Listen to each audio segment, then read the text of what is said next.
গান্ধীজি অমর রহে, গান্ধীজি তোমায় আমরা ভুলছি না, ভুলবো না, গান্ধীজির জন্মদিন পালন করুন।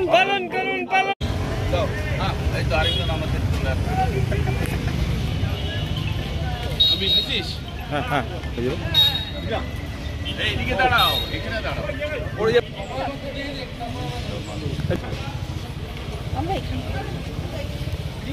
এই যে নাও, এই যে আছে।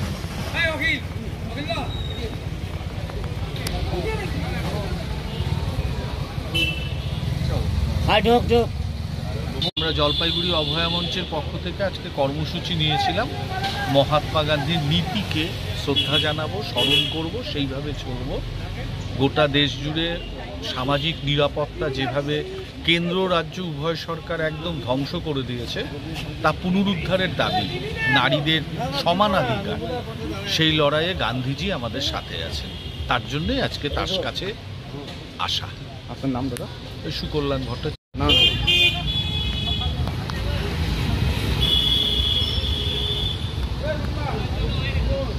ঠিক আছে। সারা দুনিয়া জানে, সারা দেশ জানে যে আজকে গান্ধীজির জন্মদিন। আমরা অন্তরের শ্রদ্ধা নিবেদন করে তার প্রতি শ্রদ্ধা নিবেদন করলাম।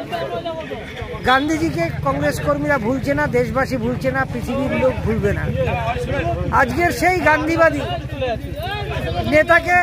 গান্ধীবাদী নেতাকে সমর্থন জানিয়ে, যিনি 15 দিন অনশন করার পরে কেন্দ্রীয় সরকারের নির্দেশে লাদাখে গ্রেপ্তার হয়েছেন, সেই সোনম ওয়াংচুর মুক্তির দাবিতে আমরা থানা মোড়, রাজীব ভবন থেকে গান্ধী মূর্তি পর্যন্ত মিছিল করে আসলাম গান্ধী মূর্তিতে মাল্যদান করবার জন্য।